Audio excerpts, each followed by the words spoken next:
ربنا يا ربنا ربنا يا ربنا ربنا يا السلام عليكم ورحمة الله وبركاته.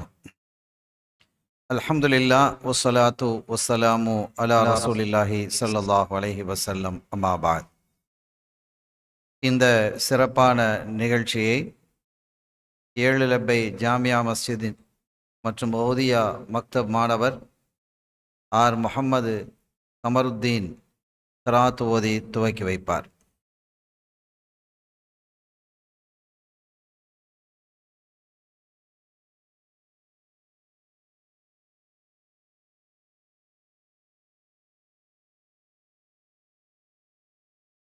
ورحمة الله تعالى وبركاته. بسم الله الرحمن الرحيم. ألم نشرح لك صدرك ووضعنا عنك وزرك الذي أنقض ظهرك ورفعنا لك ذكرك فإن مع العسر يسرا إن مع العسر يسرا فإذا فرغت فانصب وإلى ربك فارغب. صدق الله العليم.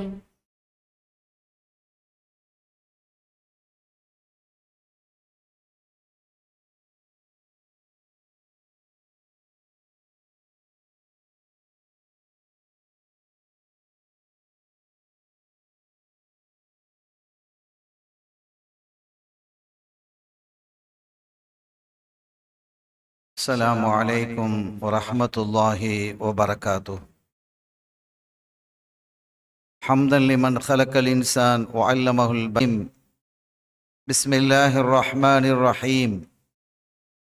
إن الدين عند الله الإسلام.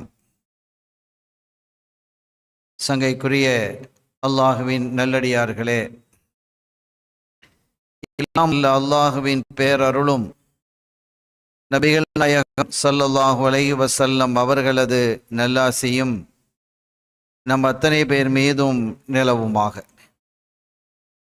அல்லாஹும் அவனது ரசூலும் எந்தெந்த காரியங்களை எடுத்து நடக்க வேண்டும் என்று நமக்கு கட்டளையிட்டுள்ளார்களோ அவை அனைத்தையும் எடுத்து நடக்கவும், எவைகளை தவிர்ந்து நடக்க வேண்டும் என்று உத்தரவு பிறப்பித்துள்ளார்களோ அவை அனைத்தையும் தவிர்ந்து நடக்கவும் ஆரம்பமாக எனக்கும் உங்களுக்கும் நான் வசியத்து செய்து கொள்கிறேன். அல்லாஹ் தௌஃபீக் செய்வானாக. ஆமீன். அல் இஹ்சான் மனிதநேய ஆன்மீக அறக்கட்டளை மற்றும் ஏழுலப்பை மஸ்ஜிதின் நிர்வாகம் இணைந்து நடத்தும் அன்னலாரின் மாண்பை அறிந்து கொள்வோம் என்ற பொது தலைப்பில் 68வது நிகழ்வாகிய கண்மணி நாயகத்தின் குடும்ப வாழ்க்கை என்ற குறுந்தலைப்பின் கீழ் இன்ஷா அல்லாஹ் இன்றைய உரை அமையும். இந்த உரையின் வழியாக நமது வாழ்வை சீர்படுத்தி கொள்ளவும், நம்முடைய சிந்தனைகளை சுத்தப்படுத்தி கொள்ளவும் பரிசுத்தப்படுத்தவும் வல்ல அல்லாஹ் நம் அத்தனை பேருக்கும் துணை நிற்பானாக. இந்த மஜ்லிஸை அல்லாஹ் கபூல் செய்வானாக. அருமையான பெருமக்களே, ஸல்லல்லாஹு அலைஹி வஸல்லம் அவர்களுடைய வாழ்க்கை என்பது ரொம்ப அழகானது, ஒரு அற்புதமான வாழ்க்கை. அது உண்மையிலேயே குடும்ப வாழ்க்கை என்பது அழகான ஒரு வாழ்க்கை, இனிமையான ஒரு வாழ்க்கை. சுவன வாழ்க்கையை இந்த உலகத்திலேயே வாழ வேண்டும் என்றால் கண்மணி நாயகம் ஸல்லல்லாஹு அலைஹி வஸல்லம் அவர்களினுடைய வாக்கை பேணி நடக்கக்கூடியவர்கள் சுவன வாழ்க்கை இந்த உலகத்தில் வாழ முடியும். அது திண்ணம். அவ்வளவு அருமையான வாழ்க்கையை வாழ்ந்து காட்டியவர்கள், போதித்தவர்கள், நடைமுறைப்படுத்த வேண்டும் என்று தன்னுடைய உம்மத்தின் விஷயத்திலே விரும்பியவர்கள். தன்னுடைய உம்மத்து அப்படி இருக்குமேயானால் அவர்கள் மிகுந்த சந்தோஷம் அடைவார்கள். மிக அருமையான வாழ்க்கை இது. இந்த ஒரு தொடரோடு இதை நாம் நிறுத்திக் கொள்ளவில்லை, அடுத்த தொடரையும் இதிலே நாம் பேசுவோம். இந்த வரலாற்று செய்தியின் வழியாக நம்முடைய வாழ்க்கை முழுவதையும் சீர்படுத்த வேண்டும். நாம் எப்படி நடந்து கொள்கிறோம் என்பதை கண்மணி நாயகம் ஸல்லல்லாஹு அலைஹி வஸல்லம் அவர்களுடைய இந்த வாழ்க்கையின் ஒவ்வொரு நிகழ்வோடும் ஒப்பீடு செய்து பார்த்து அவர்கள் இந்த விஷயத்தில் எப்படி நடந்துள்ளார்கள், அவர்களுடைய மனைவிமார்கள் விஷயத்திலே அவர்கள் எடுத்துக்கொண்ட நடவடிக்கை என்ன, அவர்கள் நடந்து கொண்ட விதம் என்ன, எவ்வளவு கருணையோடு அவர்கள் நடந்து கொண்டார்கள் என்பதை பற்றியெல்லாம் நிறைய நிகழ்வுகள் ஹதீதுகளிலும் வரலாறுகளிலும் குவிந்து கிடக்கிறது. ஆச்சரியமான ஒரு வாழ்க்கை அது, ரொம்ப அற்புதமான ஒரு வாழ்க்கை. மனைவிக்கு கொடுக்க வேண்டிய ஹக்கை நீ கொடுத்து விடு என்கிறார்கள். இன்னலி ஐனைக அலைக ஹக்கா ஒலி ரூஹிக அலைக ஹக்கா ஜௌஜிக அலைக ஹக்கா அவ் கமா கால் அலைஹி ஸலாத்து வஸ்ஸலாம். நீ யார் யாருக்கு என்ன ஹக்குகளை கொடுக்கணுமோ அதெல்லாம் கொடுத்துரு. அந்த ஹக்குகளை, உரிமைகளை நீ பறித்து விடாதே. எல்லாருக்கும் உண்டான உரிமை நீ என்ன செஞ்சிடணும், கொடுத்துடணும் அப்படின்னு கண்மணி நாயகம் ஸல்லல்லாஹு அலைஹி வஸல்லம் அவர்கள் குறிப்பிடுகிறார்கள். இது எப்போ குறிப்பிடுறாங்க தெரியுமா? அப்துல்லா இப்னு அம்ர் இப்னு ஆஸ் ரலியல்லாஹு தஆலா அன்ஹுமா. அம்ர் இப்னு ஆஸ் ஒரு பெரிய சஹாபி, வயதுல மூத்த சஹாபி. அவர்களுடைய மகனார் அப்துல்லா இப்னு அம்ர் இப்னு ஆஸ். அப்துல்லா ரொம்ப அருமையான ஒரு சஹாபி. ஸல்லல்லாஹு அலைஹி வஸல்லம் அவர்களுக்கு ரொம்ப பிரியமானவங்க. இளம் வயதை உடையவர்கள், சின்ன வயசு, இளம் வயசு. ஸல்லல்லாஹு அலைஹி வஸல்லம் அவர்களுக்கு ரொம்ப பிரியமானவங்க, ரொம்ப பேணுதலான ஆள். ஒரு அந்த இளைஞர் ரொம்ப பேணுதலான இளைஞர்.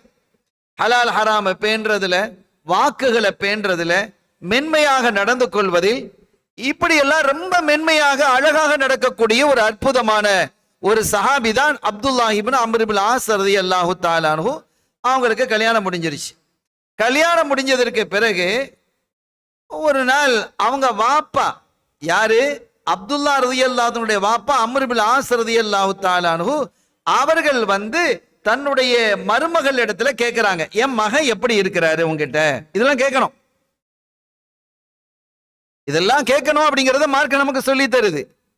என் மகன் எப்படி இருக்கிறாரு, உங்ககிட்ட எப்படி இருக்கிறார், மகனை பத்தி உங்களுடைய கருத்து என்ன அப்படின்னு கேட்கிறார். நிஅமர் ரஜுல், நிஅமர் ரஜுல். அந்த பொண்ணு சொல்லிச்சு, ரொம்ப அற்புதமான ஒரு மனிதர், ரொம்ப சாலிஹான மனிதர், எந்த குறையையும் பேச முடியாத ஒரு மனிதர், அல்லாஹ்வினுடைய அச்சம் மிகுந்த மனிதர், தீனிலே இந்த மார்க்கத்திலே பிடிப்பும் பற்றும் உள்ள மனிதர், பக்தியான மனிதர், நல்லொழுக்கம் மிக்க மனிதர், தப்பான வார்த்தைகளை பேசாதவர், எல்லா காலத்திலும் கனிவாக நடக்கக்கூடிய ஒரு மனிதர். ஆனால் குடும்ப வாழ்க்கையில் அவளுக்கு ஒரு பெரிய ஈடுபாடு இல்லை. பெரிய குண்டது. குடும்ப வாழ்க்கையில் அவங்களுக்கு என்ன செய்யல, பெரிய ஈடுபாடு இல்லை. ஆனா தொழுகை, இபாதத்து, அல்லாஹ்வை பேணுறது, ஹலால் ஹராம் எல்லாத்துலயும் ஆள் கரெக்ட், ரொம்ப பரிசுத்தமானவங்க.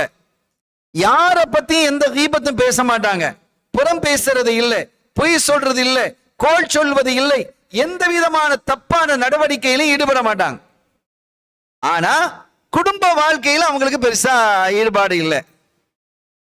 ஸல்லல்லாஹு அலைஹி வஸல்லம் அவர்களிடத்துல போய் இந்த வாப்பாக்காரர் சொல்றாங்க, அம்ர் இப்னு ஆஸ் சொல்றாங்க, என் மகனை பத்தி மருமகள் இடத்துல விசாரிச்சேன். அப்படி விசாரித்த பொழுது இப்படி ஒரு குற்றச்சாட்டு அவங்க என்ன செய்யறாங்க, சொல்றாங்க. இந்த மாதிரி நல்லா சொல்லிட்டு இப்படி ஒண்ணு சொல்றாங்க என்று கேட்டதும், அப்படியா, அந்த அப்துல்லா வர சொல்லுங்க. ரொம்ப பிரியம், ஸல்லல்லாஹு அலைஹி வஸல்லம் அவர்களுக்கு ரொம்ப பிரியமான ஆளு. அப்துல்லா வாங்க உட்காருங்க.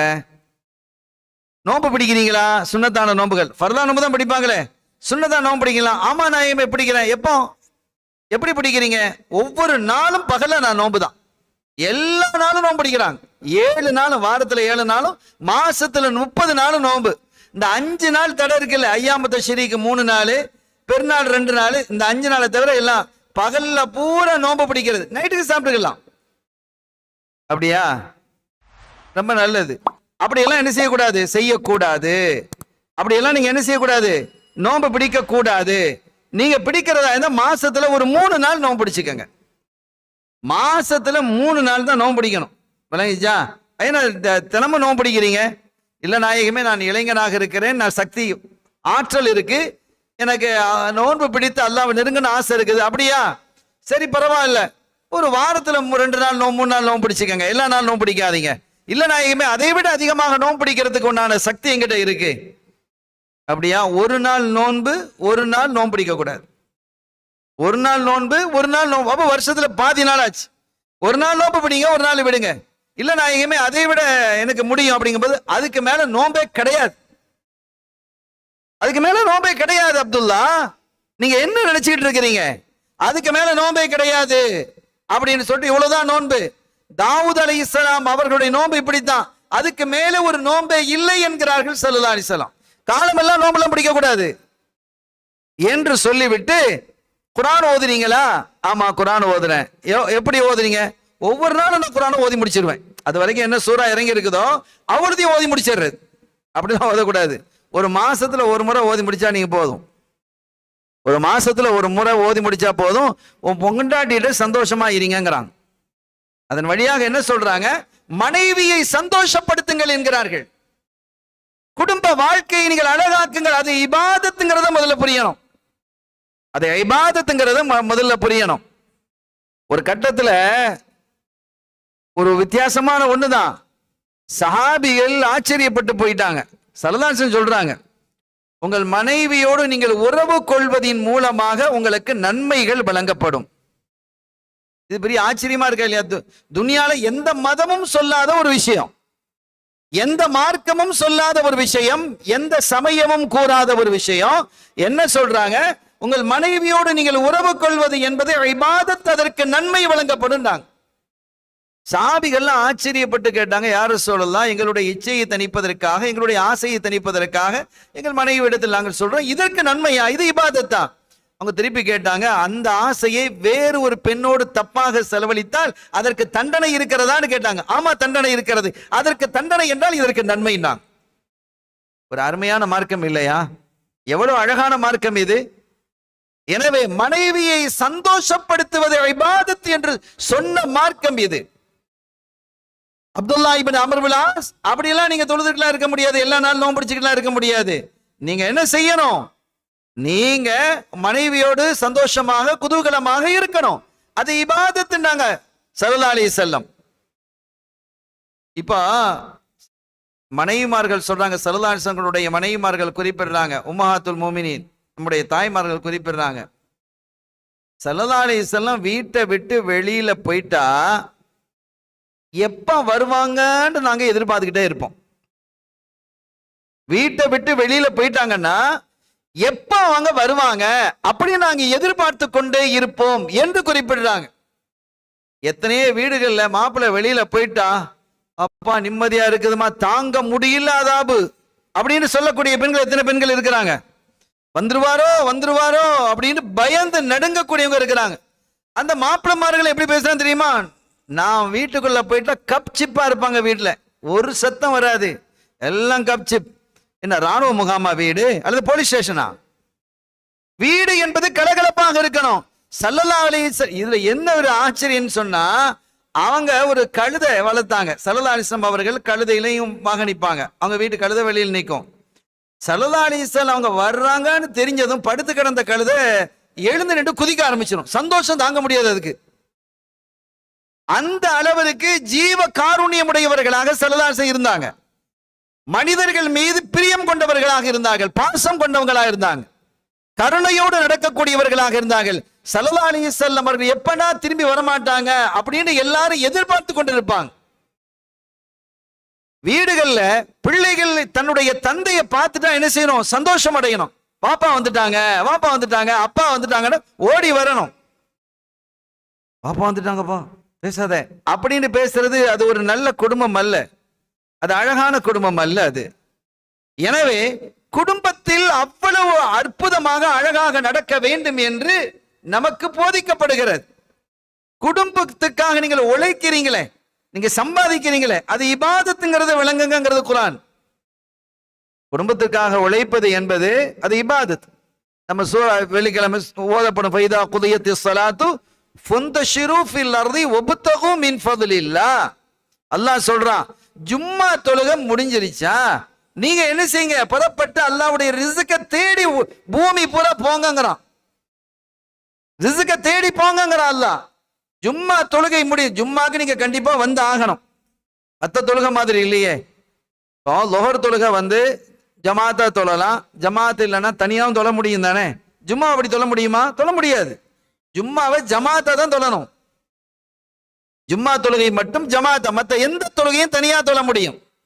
தராவிக தனியா தொழலாம், வித்ர தனியா தொழலாம், ஜனாசாவை அவர் மட்டும் ஒரு திறமை இல்லை அவர் மட்டும் தொழலாம், யாராவது ஒரு ஆளாவது தொழுது ஆகணும், அது ஃபர்து கிஃபாயா. இப்படி எந்த தொழுகை, பெருநாள் தொழுகையா இருக்கட்டும், எதுவாக இருக்கட்டும், தனியாக தொழ முடியும். ஆனால் ஜும்மா தொழுகை மட்டும் ஜமாத்தா தான் தொழ முடியும். எனவேதான் அல்லாஹ் சொன்னான், ஃபைதா குதியத்திஸ் ஸலாத்து, ஜும்மா தொழுகைக்கு நீங்கள் கண்டிப்பாக வந்தாகணும். முடிஞ்சிருச்சா, நீங்கள் என்ன செய்யுங்க, அல்லாஹ்வுடைய ரிஸ்கை தேடி ஃபந்தஷிரு ஃபில் அர்து, இந்த பூமியிலே நீங்கள் பறந்து திரிந்து செல்லுங்கள்ங்கறான். அப்ப குடும்பத்திற்காக உழைக்க சொல்றான். ஒரு சமயம் ஒரு சஹாபி ஸல்லல்லாஹு அலைஹி வஸல்லம் அவர்களுடைய சமூகத்துல இருக்கிறாங்க. அப்படி இருக்கும்போது சஹாபாக்கள் கூடி இருக்கிறாங்க. ஒருத்தர் அந்த பக்கத்துல போறாங்க, ஒரு சஹாபி அந்த பக்கமாக என்ன செய்றாங்க, போறாங்க. இளம் வயது உடையவரா இருக்கிறாரு, நல்ல திடகாத்திரமாகவும் இருக்கிறாங்க. அந்த ஆளை பார்த்தா நல்ல திடகாத்திரமாக இருக்கிறாங்க. அதை பார்த்துட்டு சஹாபிகள் சொன்னாங்க, யார ரசூலல்லாஹ், இந்த மனிதர் மாத்திரம் யுத்த களத்திலே கலந்து கொண்டால் எப்படி இருக்கும்? நல்ல சண்டை போடுவார், நல்ல புஷ்டியா இருக்காரு, நல்ல ஆஜானுபாகுவ புஜபல பராக்கிரமசாலியா இருக்கிறார். இவர் ஃபீ சபீலில்லாஹ் யுத்த களத்திலே கலந்து கொள்வாரே ஆனால் எப்படி இருக்கும்? எதிரிகளை வச்சு வாங்கிடுவாரு. எனவே இவர் யுத்த களத்திலே கலந்து கொண்டால் மிகவும் நல்லதல்லவா அப்படின்னு சஹாபிகள் அந்த சஹாபியை பார்த்து, அந்த தோழரை பார்த்து அவங்க போறாங்க. அவங்க சபையில வரல, ஏதோ ஒரு வேலையை அப்படி போறாங்க. அப்புறம் இப்ப காட்டுறாங்க, யார் சொல்லலாம், இந்த மனிதர் மாத்திரம் யுத்த களத்துல கலந்து கொண்டால் முஸ்லிம்களினுடைய படைக்கு பெரிய பலம், வலிமை, அது நல்ல வலிமையான புஷ்டியான ஆளா இருக்கிறார், திட்டகாத்திரமா இருக்கிறார், எதிர்த்து நிற்பார், என்ன வந்தாலும் பார்ப்பார், அந்த மாதிரி ஒரு உடல் தோற்றம் என்று சொன்ன போது ஸல்லல்லாஹு அலைஹி வஸல்லம் சொல்ற பதில பாருங்க, என்ன அழகான பதில். அது சரிதான், அது ஒரு பெரிய பாக்கியம்தான். யுத்த களத்திலே கலந்து கொள்வது, அல்லாஹ்வுக்காக உயிரை கொடுப்பது, அல்லது உறுப்புகளை இழப்பது, காயப்படுவது, மொத்தத்திலே கலந்து கொள்வது என்பதே பாக்கியமானது. அந்த பாக்கியத்தை குறித்து எக்கச்சக்கமான ஹதீதுகள் இருக்கு, வரலாறுகள் நிறைய இருக்கு. ஒரு சின்ன ஒரு குறிப்பை நான் உங்களுக்கு சொல்றேனே.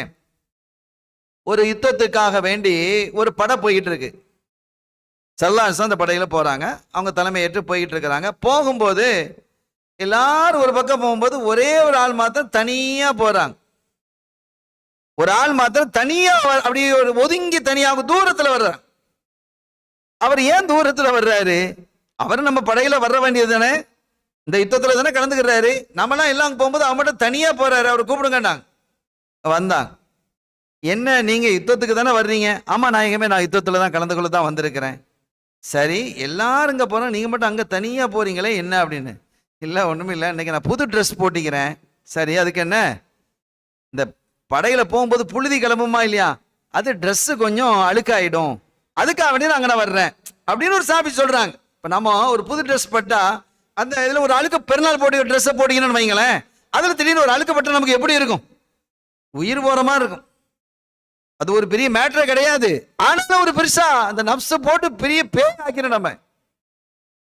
பட்டுடுச்சே பட்டுடுச்சே பட்டுடுச்சு, அதை கழுவிசா, இன்னைக்கு தான் நான் பெருநாளுக்கு இப்ப தானப்பா விட்டுத்தேன் கொண்டேன், நீ என்னது பண்ணாலும் பட்டது பட்டதானே, கழுவிட்டு போ. ஆனா அது ஒரு பெரிய நப்சுக்கு ஒரு பெரிய இதா இருக்கும். அப்ப அந்த சாபி இந்த புழுதி, குதிரையில போறாங்க, ஒட்டகத்துல போறாங்க, நடந்து போறாங்க, காலாட்படை வாகனப்படை போய் கொண்டிருக்கும் போது அந்த புழுதி கிளம்புகிறது. அந்த புழுதி மேலே பட்டு அது அழுக்கு அடைந்து விடுமோ என்ற பயந்து நான் ஓரமா வர்றேன், புது சட்டை போட்டிருக்கிறேன் அப்படின்ட்டு. ஸல்லல்லாஹு அலைஹி வஸல்லம் சொன்னாங்க, இது வெறும் புழுதியா? வெறும் புழுதியா? இது இல்ல, இது மகரந்த பொடி, சுவனத்தின் மகரந்த பொடி. இந்த துகள் யார் மீது படுதோ அவங்கள நெருப்பு தீண்டாதுன்னாங்க ஸல்லல்லாஹு அலைஹி வஸல்லம்.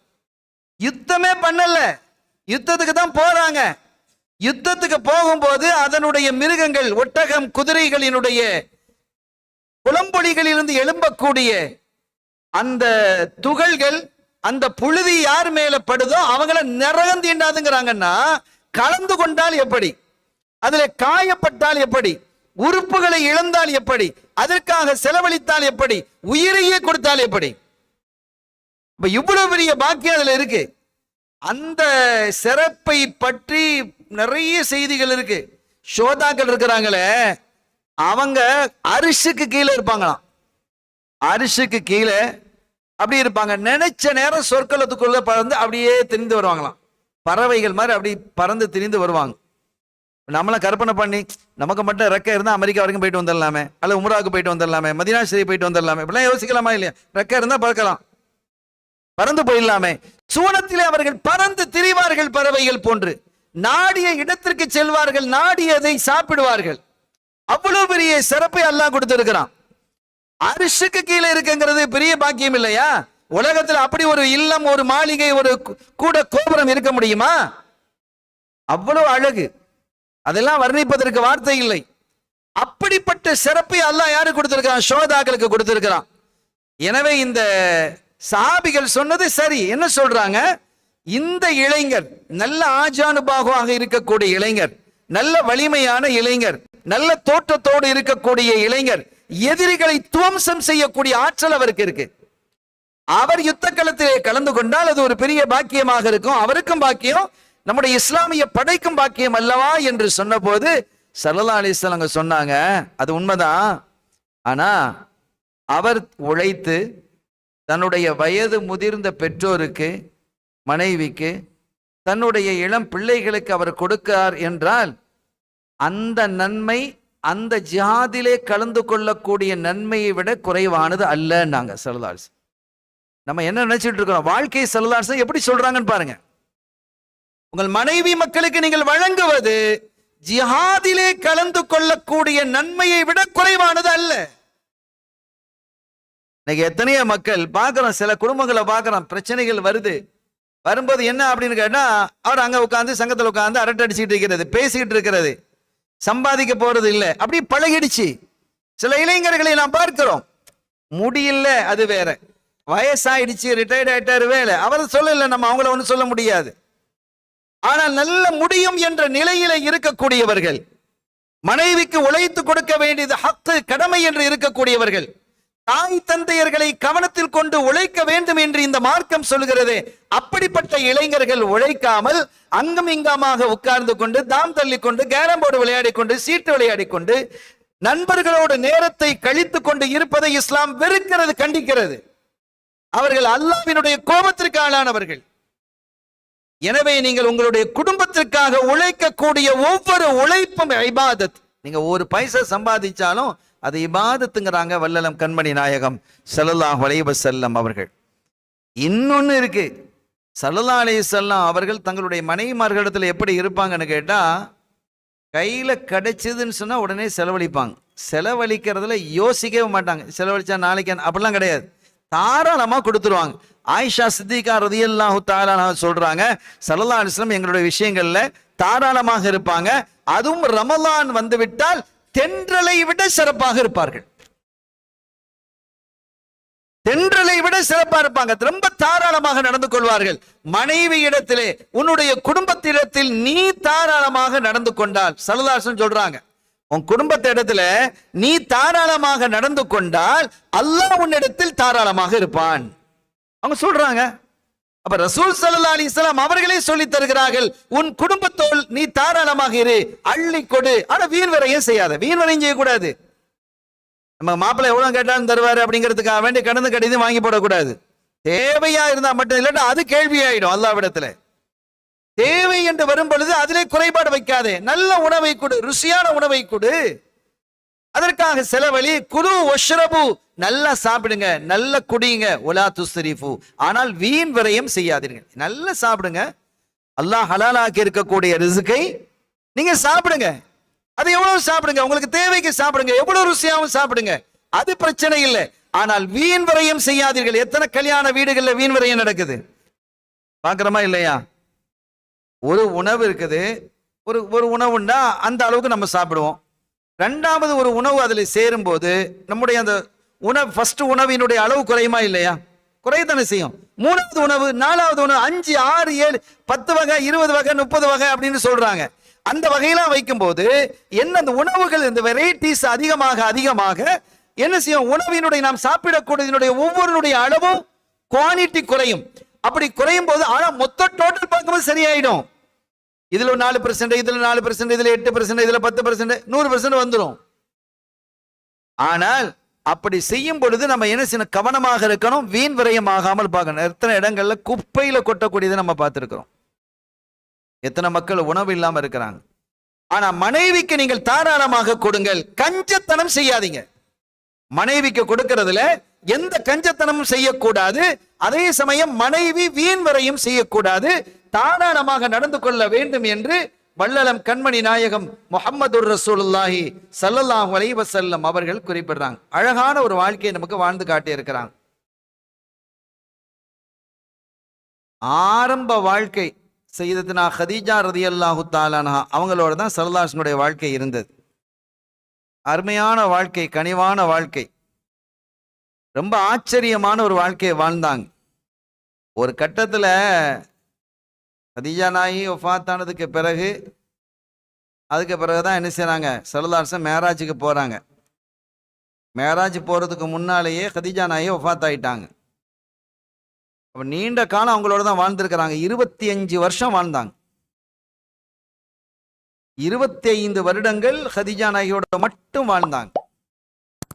அதுக்கு பிறகு மீதி 13 வருடங்கள் தான் மற்ற மனைவிமார்களோட வாழ்ந்தது. மற்ற 10 மனைவிகளோட வாழ்ந்தது என்பது அந்த மீதி 13 வருடங்களில் தான். கதீஜா நாயகியிடம் தான் நீண்ட காலம் வாழ்ந்திருக்கிறாங்க. 25 சொச்சம் வருஷம் வாழ்ந்திருக்கிறாங்க. அப்படி அந்த வாழ்ந்த வாழ்க்கையிலே ஒரு கட்டத்துல ஆயிஷா நாயகி ரலியல்லாஹு தஆலா வீட்டில் ஸல்லல்லாஹு அலைஹி இருக்கிறாங்க. மதீனா ஷரீஃப் போனதுக்கு பிறகு கதீஜா நாயகி வஃபாத் ஆகி பல வருஷம், அதுக்கு பிறகு மேராஜ், ஹிஜ்ரத்து எல்லாம் வந்து நேராக மதீனா ஷரீஃப்ல இருக்கிறாங்க. ஆயிஷா நாயகி கல்யாணம் முடிச்சு அவங்களோட வாழ்ந்துகிட்டு இருக்கக்கூடிய காலகட்டம். வீட்டில் ஆயிஷா நாயகி வீட்டில் இருக்கிறாங்க. யாரா வந்து கதவை தட்டுறாங்க. கதவை தட்டும் போது யார் அப்படின்னு கேட்குறாங்க. யார் அப்படின்னு கேட்குறாங்க. அப்ப நான் தான், நம்மகிட்ட ஒரு வழக்கம் இருக்கு இல்லையா, யாரா நம்ம கதவை தட்டினா நான் தான் அப்படிங்கிறது. நான் தான்டா யாரு, மண். அது ஸல்லல்லாஹு அலைஹி வஸல்லம் படிச்சு தர்றாங்க. நான் தான் அப்படின்னு ஒரு ஆள் சொன்னாங்க. நான்டா யாரு, அவங்களுக்கு ரசூலுக்கு தெரியாதா? தெரியும், ஸல்லல்லாஹு அலைஹி வஸல்லம் தெரியும். ஆனால் யாரு பேரை சொல்றாங்க, பெயரை சொல்லணும். நம்முடைய வீட்டில் நாம் கதவை தட்டினால் யார் என்று கேட்டால் நான் என்ன செய்யணும், என் பேரை சொல்லணும். அந்த மாதிரி சொல்வது அவசியம். அதற்கு உண்டான சில காரணங்கள் இருக்கிறது. சரி, இப்ப அவங்க நான் அப்படிங்கிறாங்க. அந்த சத்தம் யாருடைய சத்தம் மாதிரி இருந்ததுன்னு சொன்னா கதீஜா நாயகினுடைய சத்தம் மாதிரி இருக்கு. வேற யாரும் இல்ல, கதீஜா நாயகினுடைய சகோதரி ஹாலா ரலியல்லாஹு தஆலா அன்ஹா. கதீஜா நாயகினுடைய சகோதரி ஹாலா அவங்க தான் கதவை தட்டுறாங்க. தட்டி நான் தான் அப்படிங்கிறாங்க. அந்த சத்தத்தை கேட்டு ஸல்லல்லாஹு அலைஹி வஸல்லம் அப்படியே திகைச்சிட்டு கதீஜாவான்னு கேட்டுட்டாங்க. கதீஜா நாயகி வஃபாத்தா எத்தனை வருஷம் ஆச்சு? அந்த வருஷத்துக்கு பிறகும் கூட கதீஜாவா அப்படின்னு திகைச்சு கேட்கிறாங்க. அதுக்கு பிறகு ஹாலா வந்துட்டு போறாங்க. ஆயிஷா நாயகி கேட்குறாங்க, யார சொல்லலாம், அந்த கிழவி வஃபாத்தாகி எத்தனை வருஷம் ஆச்சு? அந்த கிழவி வஃபாத்தாகி எத்தனை வருஷம் ஆச்சு? அதற்கு பிறகு அல்லாஹ் தஆலா உங்களுக்கு இளம் மனைவிகளை தந்திருக்கிறான், அழகான மனைவியை தந்திருக்கிறான், அறிவார்ந்த மனைவியை தந்திருக்கிறான். அப்படி இருந்து அந்த கிழவியை இன்னும் நினைச்சுக்கிட்டு இருக்கிறீங்களே அப்படின்னு கேட்கிறாங்க. அப்ப அது வந்து ரசூல் ஸல்லல்லாஹு அலைஹி வஸல்லம் அவர்களுடைய பிரியம் தன் மீது நிறைவாக இருக்கணுங்கிற கருத்து. அப்படிதான் எடுத்துக்கிடணும். அப்படித்தானே அர்த்தம். வஃபாத்தான ஒரு பொம்பளை நீங்க நினைச்சுக்கிட்டு இருக்கிறீங்க, அவங்களை விட இளமையான, அழகான, அறிவான, அற்புதமான மனைவிகளை அல்லாஹ் தந்திக்கிறான். யாரை தான் சொல்றாங்க? தன்னை தான் சொல்றாங்க. ஆயிஷா நாயகி நம்ம அம்மா என்ன சொல்றாங்க? தரும்போது நீங்க இன்னும் அந்த கிழவியை நினைச்சுக்கிட்டு இருக்கிறீங்களே அப்படின்னு கேட்டதும் ஸல்லல்லாஹு அலைஹி வஸல்லம் பதில் சொல்லுங்க, மா ரஸகனியல்லாஹு கைரம் மின்ஹா. அல்லாஹ் தஆலா கதீஜாவை விட ரலியல்லாஹு தஆலா மிகச் சிறந்த ஒரு மனைவி எனக்கு தரலங்கிறாங்க. அவங்கள விட யாரும் தரல. ஏன்னா ஒரு கட்டத்துல சொன்னாங்க, அல்லாஹு தஆலா அவர்களை கொண்டுதான் எனக்கு குழந்தை பாக்கியத்தையும் தந்தான். வேற எந்த மனைவிக்கும் குழந்தைகள் கிடையாது. குழந்தை பாக்கியத்தை அல்லாஹ் எனக்கு அவங்களும் தந்தான். என்னை முதலாவதாக ஏற்றுக்கொண்டவர்களும் அவர்கள் தான். இந்த தீன்ல முதல் மெம்பர் யாருங்க? கதிஜா நாயகி தானே. முதலாவது இஸ்லாத்தை ஏற்றுக்கொண்டது யாரு? அன்னையர் திலகம் செய்ததுனா கதீஜா நாயகி ரலியல்லாஹு தஆலா அவர்கள் தான் முதல் மெம்பர். அதற்கு பிறகுதான் சித்திக் நாயகம் வராங்க.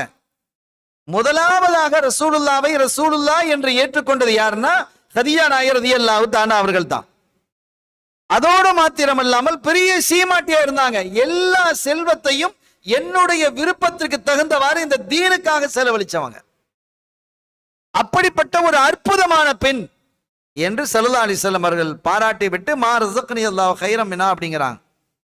அவ்வளவு ஒரு அழகான வாழ்க்கை, 25 வருட வாழ்க்கை இருக்குதே, ரொம்ப மென்மையான கனிவான வாழ்க்கை அமைந்தது.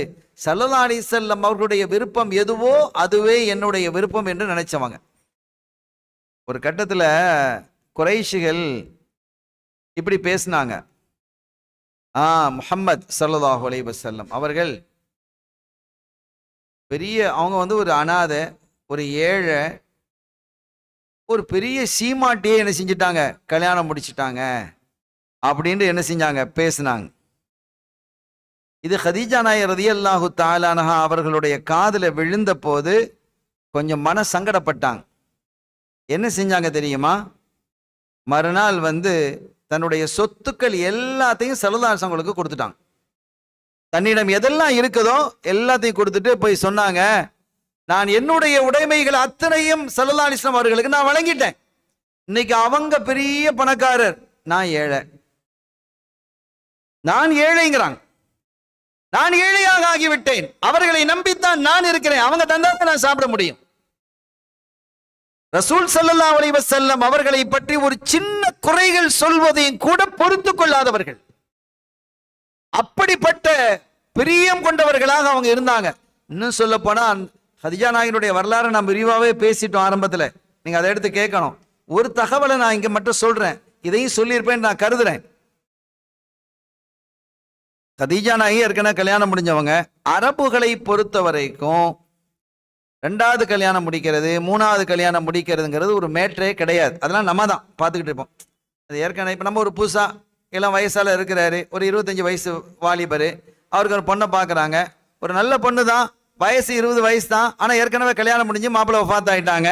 ஒரு ஹார்ட் அட்டாக்லேயோ ஒரு ஆக்சிடென்ட்லேயோ மாப்பிள்ளை வஃபாத் ஆகிட்டாரு. கொஞ்ச நாள் தான், ஒரு 6 மாதம் தான் அந்த பொண்ணு வாழ்ந்துருக்குது. என்றாலும் கூட நம்ம என்ன பார்ப்போம், 2ஆம் தரம் தானே, 2ஆம் தரம் தானே அப்படின்னு பார்ப்போமா இல்லையா? இது ஒரு தப்புன்னு நான் சொல்ல வரல. இது ஒரு மார்க்கத்தில் ஒரு பெரிய பாவமாகவோ பிழையாகவோ பார்க்கப்படவில்லை தான். ஆனால் அரபகத்தில் ஒரு அரபு நாட்டில் ஒரு உயர்ந்த குணம் இன்னைக்கு வரைக்கும் இருக்கு. இன்னைக்கு வரைக்கும் அரபு நாட்டில் அந்த உயர்ந்த குணம் என்னன்னு கேட்டா, அந்த 2ஆம் தரம் 3ஆம் தரம் பார்க்கறதே இல்லை. அந்த சிந்தனையே வராது. கல்யாணம் அப்படிங்கறத மட்டும்தான் பார்ப்பாங்க. கல்யாணம் அப்படிங்கறது தான் பார்ப்பாங்களே தவிர இன்னொரு சிந்தனை வராது. இன்னொன்னு என்னன்னா, வயது வித்தியாசமும் அரபு நாட்டில் பார்க்கறது இல்லை. மனசு ஒத்து போகுதாங்கிறது பார்க்கணும். எத்தனையோ வயசு வித்தியாசம், பொருத்தம் இருக்குதா, உயரம் இருக்கா, இந்த உயரம் அந்த ஒரு ஒரு பக்கத்துல சமீபத்துல ஒரு உலமாக்கல் விட்டு கல்யாணம் பெண்ணு, ஒரு நல்ல பெண், எனக்கும் தெரியும், நல்ல அறிவார்ந்த பெண்ணு, ஆலிமா, நல்ல திறமையான, நல்ல ஆற்றல் மிகுந்த லட்சணமான ஒரு பொண்ணு தான் அது. அந்த பொண்ணை மாப்பிள்ளை பார்க்கறதுக்கு வந்திருக்கிறாங்க. எங்கிட்டையும் சொன்னாங்க. வந்துட்டு சொன்னாங்களா, எல்லாம் எங்களுக்கு பிடிச்சிருக்கு, எல்லாம் பிடிச்சிருக்குது, மாப்பிள்ளையினுடைய ஹைட்டும் பொண்ணுடைய ஹைட்டும் ஒண்ணு போல இருக்கு. அதுக்கு என்ன செய்யணும்? செதுக்கவா செய்யணும்? இது ஒரு அடையாளமா? இது ஒரு அளவுகோலா? இது கொஞ்சமாவது பொருந்துதா மார்க்கத்திற்கு? 2 பேர் ஹைட்டும் ஒண்ணு போல இருக்கான், ஒரே அளவு இருக்கலாம், 5 அடி எத்தனமா 5 அங்குலம் இருக்கான், அதே மாதிரி இவளே இருக்காமா. இது என்ன குதிரத்தா இருக்கு? சரி, ஒரு 2-3 அங்குலம் குறை இருக்கு, கல்யாணம் முடிச்சாச்சுன்னு வைங்க, வேற ஒரு பொண்ணை கல்யாணம் முடிச்சா வம்பு பிடிச்சவளா இருந்தா என்ன செய்வா? நீ குணத்தை பார்க்கணுமா? நல்ல குடும்பம், நல்ல ஒழுக்கம் பிள்ளை, அறிவார்ந்த பிள்ளை அப்படின்னு பார்க்கிறதா? அளவை பார்ப்பீங்களா நீங்க? எனவே இப்படி எல்லாம் இருப்பது. ஆனா அரபகத்துல அது கிடையாது. அரபகத்தை பொறுத்த வரைக்கும் அல்ஹம்துலில்லாஹ் அவர்கள் கல்யாணம் முடிஞ்ச பொண்ணு அப்படிலாம் பார்க்க மாட்டாங்க. 2ஆம் தரம் எல்லாம் பார்க்கறது இல்லை. கதீஜா நாயகிக்கு 2 கல்யாணம் முடிஞ்சது. ஒரு கல்யாணத்துல ஒரு மாப்பிள்ளை வஃபாத் ஆயிட்டாங்க, ஒரு தலாக் ஆயிடுச்சு, குழந்தைகள் இருக்கு. அப்ப என்ன 3வது ஒரு கல்யாணத்துக்காக வேண்டி என்ன செய்யறாங்க, விரும்புறாங்க. ஒரு மாப்பிள்ளை அந்த குடும்பத்தாரும் விரும்புறாங்க. வசதி வாய்ப்புகள் பெருகி இருக்கிறது, கொட்டி கிடக்கிறது. அப்ப அந்த நேரத்துல இன்னொரு கல்யாணம் முடிக்கணும்னு சொல்றாங்க. ஆனா அவங்களுக்கு நல்ல மாப்பிள்ளைகள் வருது. அருமையான மாப்பிள்ளை, நல்ல இளம் மாப்பிள்ளை வருது, வசதியான மாப்பிள்ளை வருது, நல்லொழுக்கம் உள்ள மாப்பிள்ளை வருது, எல்லாம் வரதான் செஞ்சது. ஏன்னா கதீஜா நாயை கல்யாணம் முடிக்கிறதுக்கு கொடுத்து வைக்கணும்னு நினைக்கக்கூடியவங்க. அவங்களை விட வயது கம்மியான மாப்பிள்ளைலாம் வரத்தான் செஞ்சது. ஆனா எல்லாத்தையுமே அவங்க தட்டி கழிச்சிட்டாங்க. ஏன் அப்படின்னு கேட்டா, அவங்களுடைய சாட்சா ஒரு ஆள் இருந்தாங்க, வரக்கத் இப்னு நௌஃபல் ரலியல்லாஹு தஆலா அன்ஹு. ஒரு பெரிய கிழவன், பெரிய கிழட்டு மனுஷன் அவரு. ஆனா அவர் எல்லா ஆகமங்களையும் படிச்சிருந்தார். வேதங்கள், தௌராத்து, ஜபூர், இஞ்சில் எல்லாத்தையும் அத்துப்படி அவர். அவங்களுக்குன்னு ஒரு கூட்டம் இருந்தது, ஒரு குழு, முரீதீன்கள் மாதிரி ஒரு குழு. அவர் ஷேகாகவும் அவங்களுக்கு கீழே ஒரு குழுவும் இருந்தது. அந்த குழு என்னன்னு கேட்டா, சிலை வணக்கம் செய்யாது, அல்லாஹ் மட்டும்தான் வணங்குவாங்க, சிலை வணக்கம் செய்ய மாட்டாங்க. அப்படி ஒரு குழு இருந்தது. அந்த குழுல யார் இருக்கிறா? கதீஜா நாயகி இருக்கிறாங்க. அவங்க சிலை வணக்கம் செய்யறது இல்லை. இவங்கள்ட்ட வந்ததுக்கு பிறகு, யாரை பின்பற்றியதுக்கு பிறகு, வரக்கத் இப்னு நௌஃபலை பின்பற்றியதற்கு பிறகு சிலை வணக்கத்திற்கு போக மாட்டாங்க, யாரும் போறது இல்லை. அது தவறு. மனிதனை படைத்ததை எப்படி நீங்க மனுஷனே வழங்கலாம்? அட நீங்க தானப்பா அதை கெட்டுறீங்க, நீங்க தானப்பா அதை உருவாக்குறீங்க, நீங்களே உருவாக்கிட்டு அது எங்களை படைச்சது நீங்க சொல்றதுல என்ன அர்த்தம் இருக்கு என்று அல்லாஹ்வை குறித்த செய்திகளை எல்லாம் வரக்கத் இப்னு நௌஃபல் ரொம்ப அழகா பேசுவாங்க. ரொம்ப பெரிய அறிவாளி. அந்த தௌராத்தில் இருக்கக்கூடிய விஷயங்கள், ஜபூர்ல இருக்கக்கூடிய விஷயங்கள், இஞ்சியில் விஷயங்கள், முந்தைய ஆகமங்கள், வரலாறுகள், இதெல்லாம் கரைச்சு குடித்த ஒரு பேரறிஞர் அவங்க. நல்லொழுக்கம் இல்லவர், தௌஹீதுல இருந்தவர். நாம சொல்றது தௌஹீதுன்னா நம்ம தௌஹீது சொல்றோம். அந்த ஏகத்துவத்தில இறைவன் ஒருவன் என்பதிலே மிக துல்லியமாக இருந்தவங்க. சிலை வணக்கத்துக்கு போக மாட்டாங்க. அதுல பயின்றவர்கள் யாரு? கதீஜா நாயகி.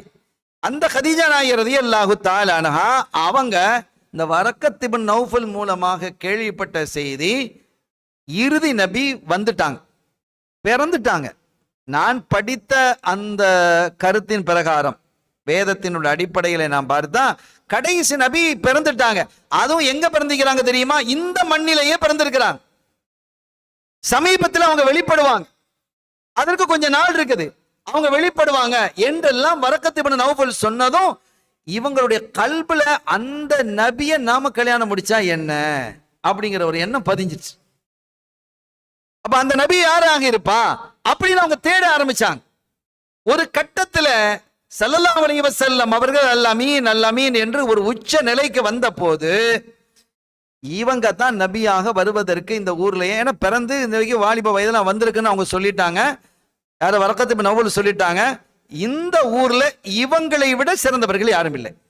எத்தனையோ நல்லவங்க இருக்கிறாங்க, சாலிஹீன்கள் இருக்கிறாங்க, சீதைகள் இருக்கிறாங்க. வரக்கத் இப்னு நௌஃபல்ட்ட வரக்கூடிய எத்தனையோ மக்கள் நல்லடியார்கள் தானே, நல்லொழுக்கம் மிக்கவர்களாக அவங்க மாத்தினாங்க. அவ்வளவு பயிற்சி கொடுத்தாங்க, நல்லொழுக்கத்தை போதித்தார் வரக்கத் இப்னு நௌஃபல். எனவே அவங்கள்ட்ட வரக்கூடிய பலர் அப்படி இருந்தாலும் கூட இவங்க ஸல்லல்லாஹு அலைஹி வஸல்லம் வர்றது இல்லை. ஆனாலும் அப்படிப்பட்ட ஒரு தூய வாழ்க்கை வாழக்கூடியவர்களாக இருக்கிறாங்க. எல்லாத்தையும் மிஞ்சியதை பார்த்து ஊர்ல இருக்கக்கூடிய அத்தனை பேருமே அல்-அமீன் அல்-அமீன் சொல்லக்கூடியவங்க நிலைக்கு அவங்க இருக்கிறாங்கன்னு சொன்னா, இவங்களை தவிர வேறு யாரும் நபியாக வருவதற்கு சாத்தியம் இல்லை அப்படின்னு கருதுனாங்க. அதனால கல்யாணம் முடிச்சாங்க. கல்யாணம் முடிச்சு 15 வருஷத்துக்கு பிறகுதான் தன்னை நபின்னு ரசூல் ஸல்லல்லாஹு அலைஹி வஸல்லம் பிரகடனப்படுத்துறாங்க. ரசூலுல்லாஹ்வுடைய 25வது வயசுல கல்யாணம் முடிஞ்சது. வஹி அவங்களுக்கு முதலாவது எப்போ வந்தது? 40வது வயசுல. 15 வருஷம் ஆச்சு. அப்ப 15வது வருஷத்துல முதலாவது வஹி வந்த பொழுது ஸல்லல்லாஹு அலைஹி வஸல்லம் கொஞ்சம் திடுக்கிட்டாங்க. வஹி ரொம்ப கனமானது. அதை பற்றி குர்ஆன் பேசுகிறது, ஹதீதும் பேசுகிறது. புகாரியிலேயே துவக்கத்திலேயே அந்த ஹதீது வருது. வஹி என்பது ரொம்ப கனமானது அப்படின்னு வருது. அந்த வஹியை சுமந்துகிட்டு வர்றாங்க. வந்த ஹிரா குகைக்குள்ள ஹிரா குகையிலிருந்து தன்னுடைய வீட்டுக்கு ஜம்மீலூனி ஒரு நடுக்கத்தோட வராங்க ஸல்லல்லாஹு அலைஹி வஸல்லம். என்ன போர்த்துங்க, எனக்கு போர்த்துங்க அப்படின்னதும் ஆயிஷா நாயகி நேர மெதுவா எந்த பதட்டமும் இல்லாமல் அப்படியே போத்துறாங்க. போத்திட்டு கதீஜா நாயகி போத்துறாங்க.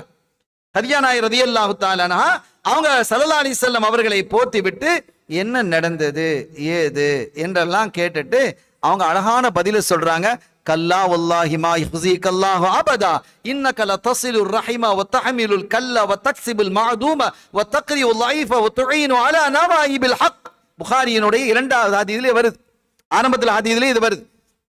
துவக்கத்திலேயே துவக்க 2வது ஹதீஸில் துவக்க பகுதியிலே இது இடம்பெறுகிறது. அருமையான பெருமக்களே, இப்ப அந்த சமயத்துல பாருங்க, இப்போ கணவர், நம்ம பிரியமான ஒரு கணவர், நம்ம மேல கணவர் உயிரை வச்சிருக்கிறாங்க, நாமும் உயிரை வச்சிருக்கிறோம் அப்படின்னு இருக்கும்போது கணவன் ஒரு பதட்டத்தோட வந்தா மனைவி என்ன செஞ்சிருக்கணும்? அவங்க பதறிடுவாங்க. என்னாச்சு என்னாச்சு என்ன செய்து என்ன செய்து பதறுவாங்களா இல்லையா? எந்த பதட்டமும் இல்லை. கதீஜா நாயர் ரலியல்லாஹு தஆலா அன்ஹா அவர்களிடத்தில் எந்த பதட்டமும் இல்லை.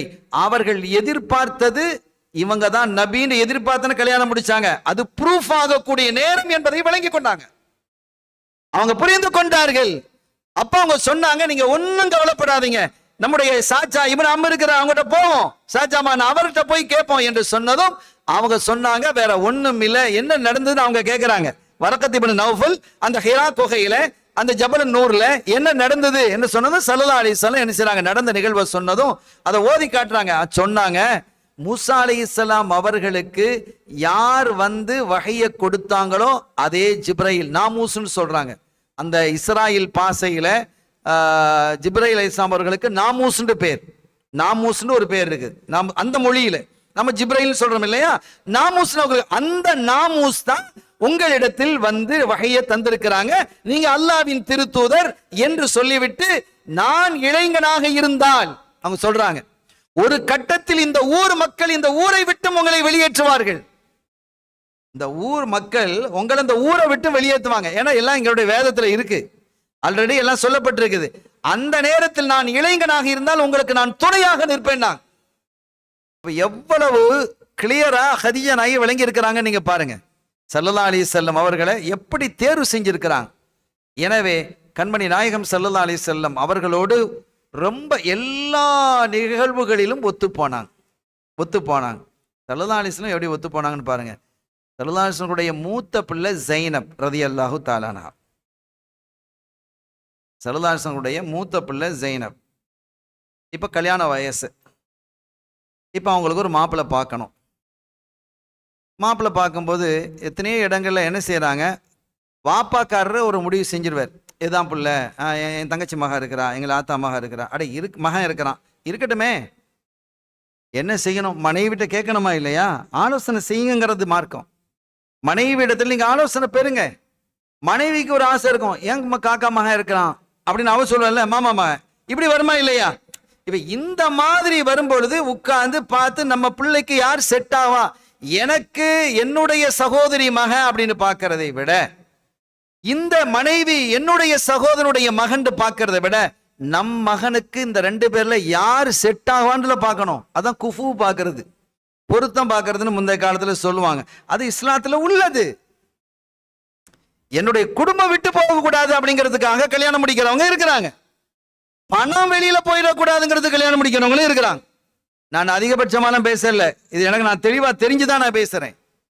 நம்முடைய செல்வம் குடும்பத்துக்குள்ளேயே நிக்கணும், வெளியில போயிடக்கூடாது. அதுவா வாழ்க்கை? அப்படி அல்ல. அந்த பிள்ளைக்கு யார் பொருத்தமாக இருப்பா, இந்த பையனுக்கு யார் பொருத்தமா இருப்பா, மா தாபலக்கும், உங்களுக்கு உனக்கு விருப்பமான்னு அல்லாஹ் கேட்கிறான். உனக்கு விருப்பமான பெண்ணை நீ தேர்வு செய்யுங்கிறான். எனவே அதற்கு தகுந்தாப்ப பிள்ளைகிட்டையும் பையன்ட்டையும் கேட்கணும், பொண்ணுட்டையும் கேட்கணுமா இல்லையா? மனப்பொருத்தம் இருந்தால் தான். வயசு கூட பிரச்சனை இல்லை. நீங்க வயசு பாக்குறீங்களா, ஓகே பார்த்துட்டு போங்க, அதை பத்தி பிரச்சனை இல்லை. ஆனா ரெண்டு பேருடைய மனசும் பொருந்து இருக்குதாங்கிறது முக்கியமா இல்லையா? வயசு வித்தியாசம் இருந்தாலும் மனசு பொருத்துனா ஓகே. வயசு வித்தியாசம் இல்லை, கரெக்ட், வயசு தான், மனசு பொருத்தம் இல்லைன்னா எப்படி வாழ்க்கை வீணாயிடும்? ஜைனப் நாயகி ரலியல்லாஹு தஆலா அவர்களுக்கு மாப்பிள்ளை பார்க்கறாங்க. மாப்பிள்ளை பார்க்கணுமே அப்படின்னு சொல்லும் பொழுது கதீஜா நாயகி சொல்றாங்க, யார் சொல்லலாம்.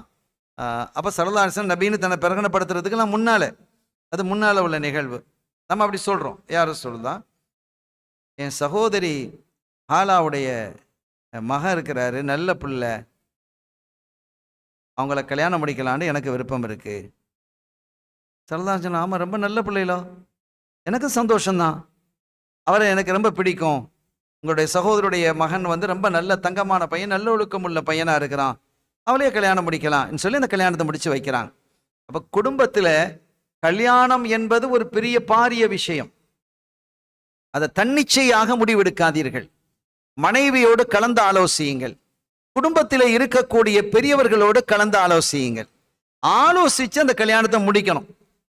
இதுதான் ரசூல் ஸல்லல்லாஹு அலைஹி வஸல்லம் வாழ்க்கையில நம்ம பார்க்கிறோம். ரசூல் ஸல்லல்லாஹு அலைஹி வஸல்லம் அவர்கள் ஒரு மாப்பிள்ளையை தேர்வு செய்தால் என்றைக்காவது பிழையா இருக்குமா? இருக்காது. அல்லாஹ்வினுடைய தூதர் அவங்க. ஏன்னா அவங்க செஞ்சா அது சரி, அவங்க செஞ்சா அது சரிதான்.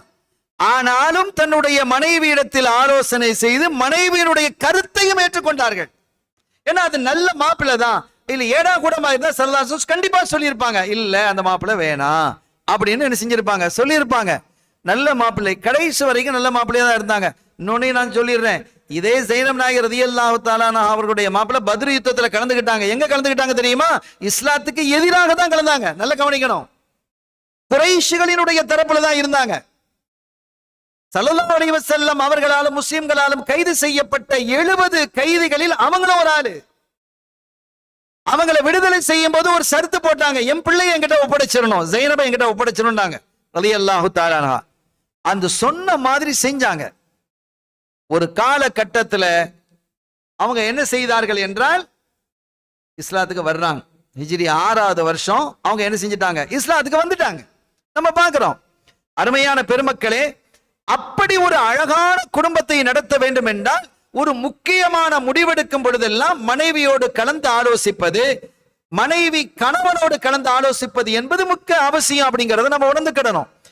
அப்படித்தான் எல்லா காலகட்டத்திலேயும் கண்மணி முஹம்மது ரசூலுல்லாஹி ஸல்லல்லாஹு அலைஹி வஸல்லம் தன்னுடைய மனைவிகளுக்கு மிகுந்த முக்கியத்துவத்தை அவர்கள் என்ன செஞ்சிருக்கிறாங்க, வழங்கி இருக்கிறார்கள் என்பதை நாம் பார்க்க முடிகிறது. அருமையான பெருமக்களே, எனவே நம் வாழ்க்கையில ஒரு முக்கியமான ஒரு குறிப்பை, ஒரு முடிவை நாம் எடுக்க வேண்டியது இருந்தால், நம் மனைவி மட்டுமல்ல, நம் குடும்பம் சார்ந்த பெரியவர்களோடையும் கலந்து ஆலோசித்து வருவதுதான் முடிவெடுப்பது சிறந்தது. வஷாவிர்ஹும் ஃபில் அம்ர், அல்லாஹ் சொல்றான், ஒரு முடிவை எடுக்கும் பொழுது, ஒரு நல்ல காரியத்தில் நீங்க தெளிவு வரும் பொழுது நீங்க என்ன செய்யுங்க, நீங்க கண்டிப்பாக மஷூரா செய்ய வேண்டும் என்கிறான்.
உண்மையான பெருமக்களே, ஸல்லல்லாஹு அலைஹி வஸல்லம் அவருடைய வாழ்க்கையில நிறைய பகுதிகள் நீங்க பாருங்க, ரொம்ப அற்புதமாக இருக்கும்.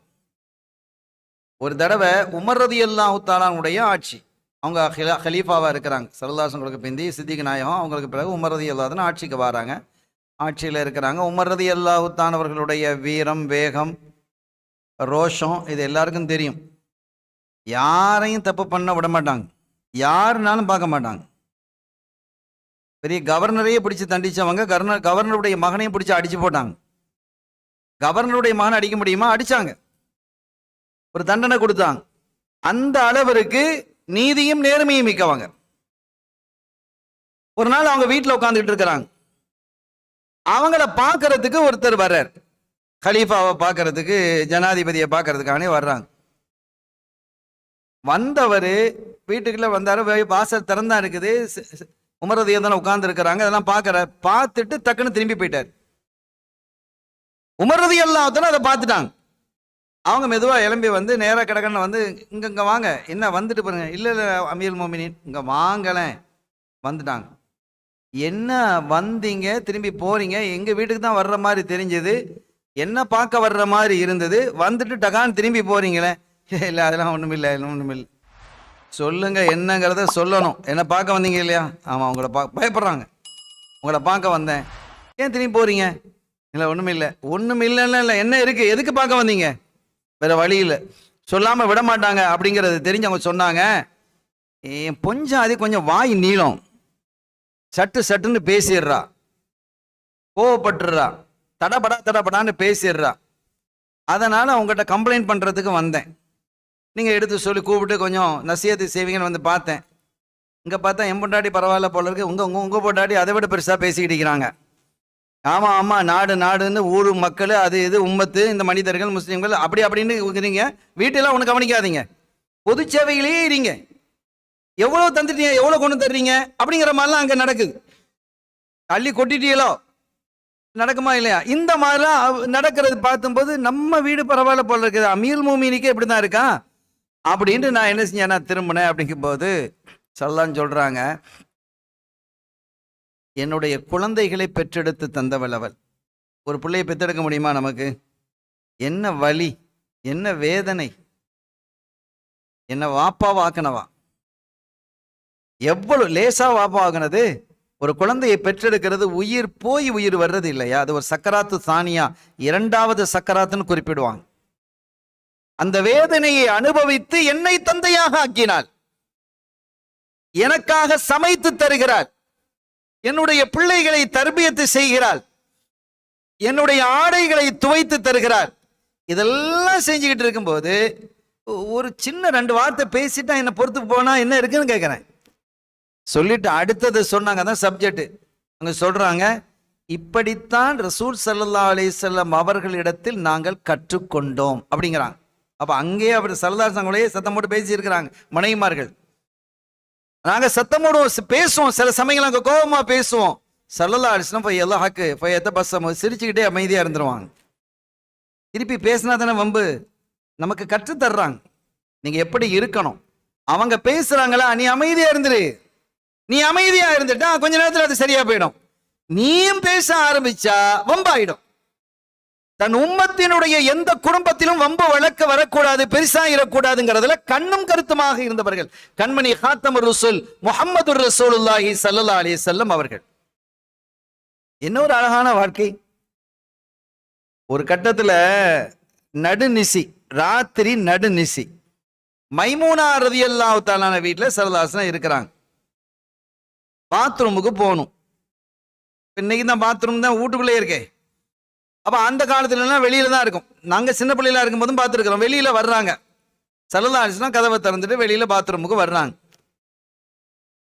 அந்த நேரத்துல பார்த்து மைமூனா நாயகிக்கு முழிப்பு வருது. எப்ப வருது பாருங்களேன். இவ்வளவு நேரம் தூங்கிட்டு இருந்தவங்க அந்த நேரத்துல பார்த்தா ரசூலுல்லாஹ்வை காணோம்.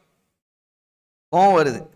ஏன்னா எவ்வளவு பிரியம் உள்ளவர்களாக அந்த மனைவிமார்கள் உம்மஹாத்துல் மோமினீன்கள் இருந்திருக்கிறாங்க. நீங்க பாருங்க, ஸல்லல்லாஹு அலைஹி வஸல்லம் எப்போதும் என் கூடயே இருக்கணும் அப்படின்னு நினைக்கக்கூடியவர்கள். எனக்காக ஒதுக்கப்பட்ட நாளில் என்னோடயே இருக்கணும். இன்னைக்கு எழும்பி எங்க போயிட்டாங்க, வேற மனைவிமார்கள் வீட்டுக்கு போயிட்டாங்களோ அப்படின்னு நினைக்கிறாங்க. ஆயிஷா நாய் வீட்டுக்கு போய்ப்பாங்களோ, ஜுவைரியா நாய் வீட்டுக்கு போய்ப்பாங்களோ, ஹப்சா நாய் வீட்டுக்கு போய்ப்பாங்களோன்னு அப்படி ஒரு எண்ணம் வருது. பார்த்தா கதவும் திறந்துருக்கு, கதவை பூட்டிட்டு வந்து படுத்துட்டாங்க, கோபமா இருக்கிறாங்க. கொஞ்ச நேரம் இருக்கு, கதவை தட்டுறாங்க. ஸல்லல்லாஹு அலைஹி வஸல்லம், மைமூனா கதவை தரங்க. திறக்கணுமா இல்லையா? என்ன சொன்னாங்க? அதான் உங்களுக்கு ஆயிஷா இருக்கிறாங்களே, அதான் உங்களுக்கு ஹப்சா இருக்கிறாங்களே, அதான் ஜுவைரியா இருக்கிறாங்களே. எப்படி இருக்கும் நமக்கு? நம்ம என்ன பாடுபடுவோம் யோசிங்க. அப்போ அவங்க சொன்னாங்க, அவங்கெல்லாம் இருக்கிறாங்க, நான் அங்கெல்லாம் போகலை, பாத்ரூமுக்கு வந்தேன்பா, கதவை தர அப்படிங்கிறாங்க ஸல்லல்லாஹு அலைஹி வஸல்லம். இல்லை பரவாயில்ல, இப்போ போங்க, நீங்கள் அங்கே போனால் பரவாயில்ல. போனால் பரவாயில்ல எங்கப்பா, நான் எங்கப்பா போனேன், பாத்ரூமுக்கு தானப்பா வந்திருக்கிறேன் அப்படின்னு ஸல்லல்லாஹு அலைஹி வஸல்லம் திரும்பி சொன்ன போது, சரி வாங்க. நமக்கு எவ்வளோ கோபம் வரணும், அந்த இடம் எவ்வளோ கோபப்படுவோம். நாம் பாத்ரூமுக்கு வந்ததை இன்னொரு மனைவிடத்தில் போறது தப்பு இல்லை. ஆனாலும் இவங்களுக்காக ஒதுக்கப்பட்ட நேரத்தில் இன்னொரு மனைவிடத்தில் போறது அவங்க கருதுறாங்க. ஆனா அப்படி ஒண்ணு நடக்க இல்லை. ஸல்லல்லாஹு அலைஹி வஸல்லம் சொல்றாங்க, நான் போக இல்லைன்னு சொன்னதற்கு பிறகும் அல்லாஹ்வின் தூதர் என்று அவங்க என்ன பார்க்க இல்லாம தன்னுடைய கணவர் என்று பார்க்கிறாங்க. என் கணவர் என்னோட இருக்கணும் அப்படின்ற ஒரு எண்ணம். அதுக்கப்புறம் போனா போதுங்கிற மாதிரி கதவை திறந்து விடுறாங்க. ஸல்லல்லாஹு அலைஹி வஸல்லம் அவர்கள் மைமூனா நாயகி ரலியல்லாஹு தஆலா அன்ஹா அவர்களுடைய பேச்சில் இருந்த யதார்த்தத்தை புரிந்து கொண்டார்கள். மஹப்பத்தினுடைய உச்சம் அது. என் கணவர் என்னோட இருக்கணும் அப்படிங்கிறது தான். அதுக்காக வேண்டியதான் இவ்வளவு பேச்சு. இந்த பேச்சு அது தெரிஞ்சாலும் கூட அப்படி இருக்கணும். இப்ப இது இனிமேல போனாலும் கூட, மைமூனா நான் பாத்ரூம் போயிட்டு வரேன்னு சொல்லிட்டு போவாங்களா இல்லையா அப்படின்னு எதிர்பார்க்கிறாங்க. ஸல்லல்லாஹு அலைஹி வஸல்லம் என்னோட இருக்கணும் என்னுடைய நாளில் அப்படின்னு, அது அன்பினுடைய வெளிப்பாடு அப்படின்னு ஸல்லல்லாஹு அலைஹி வஸல்லம் உணர்ந்து கொண்டதால் எந்த கோபமுறையில அந்த புன்முறுவல் மாறல, தபஸ்ஸும் மாறி போகல. என்ன கருணையான நபி. இதே நிலைமை நமக்கு 2 மனைவி இருந்து அப்படி ஒண்ணு நடந்ததுன்னு வைங்க, என்ன ஆகி இருக்கும்? கேட்டு உடைஞ்சிருக்காதா? தூள் தூளாக்கி இருப்போம். இவ்வளவு சொல்றேன் கேட்கலையாண்டு. அப்ப கருணையான இல்லங்களாக இருக்க வேண்டும் என்பதில் காத்தமுர் ரசூல் முஹம்மதுர் ரசூலுல்லாஹி கண்மணி நாயகம் ஸல்லல்லாஹு அலைஹி வஸல்லம் அவர்கள் எவ்வளவு கருணையாக நடந்து கொண்டார்கள் என்பதை நான் இங்க என்ன செய்றேன், உங்களுக்கு தெளிவுபடுத்துறேன். நான் சில மேடைகளை சொல்றது உண்டு.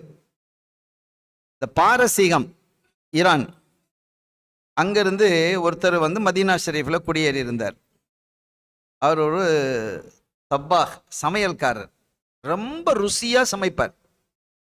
அவருடைய சமையல் என்பது, சில பேர் ஊர்ல இருப்பாங்க இல்லையா, அந்த சமையலா, அவர்ண்டா சாப்பாடுன்னா சாப்பாடு தான், சமையல்காரனா சமையல்காரர் தான் அப்படின்னு சொல்லக்கூடிய ஒவ்வொரு சமையல்காரனும் ஒரு ஊர்ல இருப்பாங்க. எங்க ஊர்லயும் சில பேர் இருக்கிறாங்க. அவர் சாப்பாடா, சரி அவர் அன்னைக்கு கொஞ்சம் வயிறு சரியில்லை, அவர் சாப்பாடுங்கிறதுனால போறேன்னு போறவங்களே இருப்பாங்க. நீ சாப்பிடக்கூடாது தான் நினைச்சேன், இன்னைக்கு இவர் சமைச்சிருக்கிறாரு, அதனால நம்ம என்ன செய்யணும், ஒரு பிடி பிடிச்சிட வேண்டியதான் அப்படின்னு போக இருப்பாங்க. அந்த மாதிரி ஒரு சமையல்காரர், பாரசீக சமையல்காரர் மதீனாவில் குடியேறி இருந்தார். அவருக்கு ஆசை ரசூல் ஸல்லல்லாஹு அலைஹி வஸல்லம் அவர்களை ஒரு நாளைக்கு விருந்து கொடுப்போம் அப்படின்னு கூப்பிட்டு ஒரு நாள் விருந்து கூப்பிட்டு சமைச்சிட்டு, யார் சொல்ல வாங்கலேன் விருந்துக்கு, என் வீட்டுக்கு விருந்துக்கு வாங்கலேன் அப்படின்னு கூப்பிடுறாரு. ஸல்லல்லாஹு அலைஹி வஸல்லம் ஆயிஷா நாயினுடைய டர்ன். ஆயிஷா நாய் வீட்டில் இருக்கிறாங்க. ஆயிஷா உமா அப்படின்னு கேட்குறாங்க. இவருக்கு என்ன சொல்லணுன்றே திகைச்சு போயிட்டு அப்படியே யோசிச்சுட்டு, இல்லை நாயகமே நீங்கள் மட்டும்தான், நான் வரலன்ட்டாங்க. நான் வரல அப்படிங்கிறாங்க. அவர் போயிட்டார். போயிட்டு சரி சாப்பாடை கொஞ்சம் அதிகப்படுத்தலாமா, வேற ஏதாவது கொஞ்சம் சமைச்சு வைக்கலாம்னு பார்த்தா வீட்டில் ஒன்றும் இல்லை. ஒரு ஆளுக்கு உண்டான சமையல் தான். அவருக்கு ரொம்ப நாள் ஆசை, எப்படியாவது ரசூலுல்லாஹ்வை நம்ம வீட்டுக்கு கூட்டிட்டு வந்து ஒரு விருந்து கொடுத்துடணும், அந்த பரக்கத்தை பெறணும், அந்த ஒரு ஆசை. ஆனா அதுக்கான ஒரு வாய்ப்பு கிடைச்சது. ஒரு ஆளுக்கான சாப்பாடு தான் சமைக்கக்கூடிய அளவுக்கு இருந்தது. சமைச்சு நீட்டா ஆனா அவருக்கு பேர் இருக்குது, அருமையான சுவையா சமைக்கக்கூடியவன்னு எல்லாருக்கும் தெரியும். வந்து பார்த்தாரு, வேற வழி இல்லை, ஒரு சாப்பாடு தான் இருக்குது, இன்னொரு ஆளை கூப்பிட முடியாது. திருப்பி வந்தார். யார் சொல்லா வாங்கலேன், வீட்டுக்கு வாங்கலேன், சாப்பிட வாங்கலேன். ஆயிஷா உமா அப்படின்னு ரசூல் ஸல்லல்லாஹு அலைஹி வஸல்லம் கேட்குறாங்க. இல்லை நாயுமே நீங்கள் மட்டும்தான், நான் வரல அப்படின்ட்டாங்க. போயிட்டாங்க. போயிட்டு 3வது தேடி தேடி பார்க்குறார். பார்த்து ஏதாவது முடியுமா, வேற ஏதாவது செய்ய முடியுமா அப்படின்னு பார்த்தா முடியல. 3வது வந்துட்டாங்க. அதே பதில் 4வது தடவையோ அல்லது 3வது தடவையிலையோ, சரி நாயகமே ஆயிஷா நாயகம் கூட்டிட்டு வாங்க அப்படின்னு சொல்லிட்டாங்க. ஸல்லல்லாஹு அலைஹி வஸல்லம் போனாங்க. இப்போ போய் சாப்பிட்டுட்டு வந்துட்டாங்க. சப்ஜெக்ட் முடிஞ்சிருச்சு. இதை கொஞ்சம் நீங்க யோசிக்கணும்.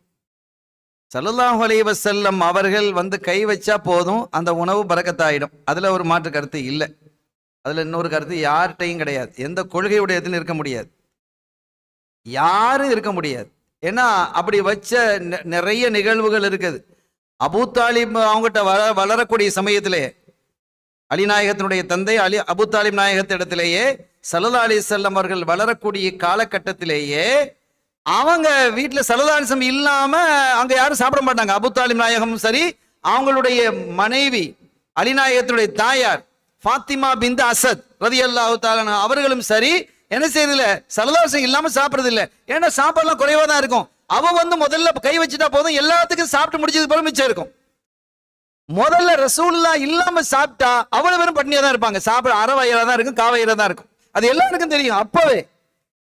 இது ஒண்ணு இருந்தாலும் கூட இப்ப ஒரு நண்பர் என்ன கூப்பிடுறாரு, சாப்பாடு கூப்பிடுறாரு. கூப்பிடும்போது என் மனைவி நான் கூட்டிட்டு வரட்டா அப்படின்னு கேட்க முடியுமா? அது நாகரிகமா அப்படின்னு யோசிக்கணும்.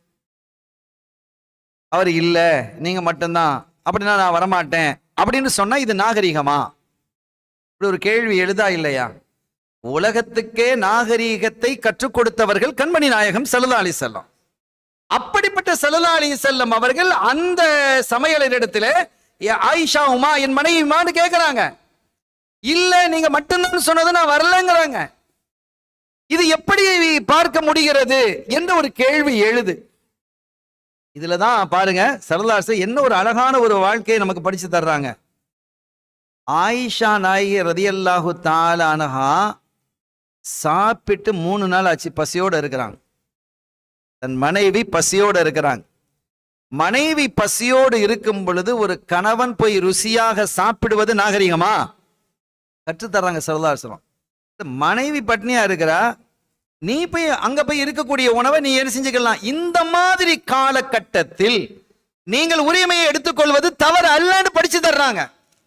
உன் மனைவியை கவனத்தில் கொள், அவளை பட்டினி போட்டு நீ போய் மூக்கு முட்டை சாப்பிட்டுட்டு வராத. நல்ல உணவுன்னு வரும்போது அதை பகிர்ந்துக்கோ. ஒரு கட்டத்தில் நம்ம ஒரு இடத்துக்கு போறோம், ஒரு ஹோட்டல்ல போறோம், ரொம்ப டேஸ்டா நல்லா இருக்கே, ஒரு பார்சல் பண்ணிருப்பா அப்படின்னு சொல்லி வீட்டுக்கு என்ன செய்யணும், எடுத்துட்டு வரணும். நல்ல விஷயமா இல்லையா? நல்ல மனைவிக்காக அது சவாபு, அது இபாதத்துங்கிறது நம்ம புரியணும். ஒரு சாப்பிட ஹோட்டல்ல தான் சாப்பிட வேண்டியது வந்தது, நண்பர்களோட போக வேண்டியது வந்துடுச்சு. அம்மா நீங்க சாப்பிடுங்க அப்படின்னு சொல்லிட்டு நான் அன்னைக்கு ஹோட்டல்ல போறேன், வேற வழி இல்லை, நண்பர்களை கூட்டு போறாங்க அப்படின்னு சொல்லிட்டு நம்ம வீட்டுல அங்க போய் சாப்பிடுறோம். சாப்பிடும் போது அது சுவையாக இருந்தா என்ன, ரொம்ப அருமையான சாப்பாடா ஒரு பார்சல் பண்ணிட்டு கொண்டு வந்து கொடு, அது இபாதத். ஸல்லல்லாஹு அலைஹி வஸல்லம் இவ்வளவு தெளிவாக என்ன செஞ்சிருக்கிறாங்க, நடந்துக்கிறாங்க. ஆயிஷாமான்னு 3 தடவையும் கேட்டு அதுக்கு பிறகு ஆயிஷா நாயியோடையே போய் என்ன செஞ்சாங்க, சாப்பிட்டுட்டு வந்தாங்க. அங்க போனா அங்க சாப்பாடு ஒன்றும் குறையப்படுது. சாப்பிட்டு முடிச்சதுக்கு பிறகு என்ன சாப்பாடு இருந்தா அது அப்படியே இருக்கும். அது அவருக்கு தெரிஞ்சிருக்கிறதுக்கு நியாயம் இல்லாத, புதுசா வந்தவர் ரசூலுல்லாஹ் மேல ஒரு அன்பு வந்துட்டு கொடுக்கணும்னு நினைக்கிறாரு. அவர் என்ன செய்யார், சாப்பாடை கொடுத்தாரு.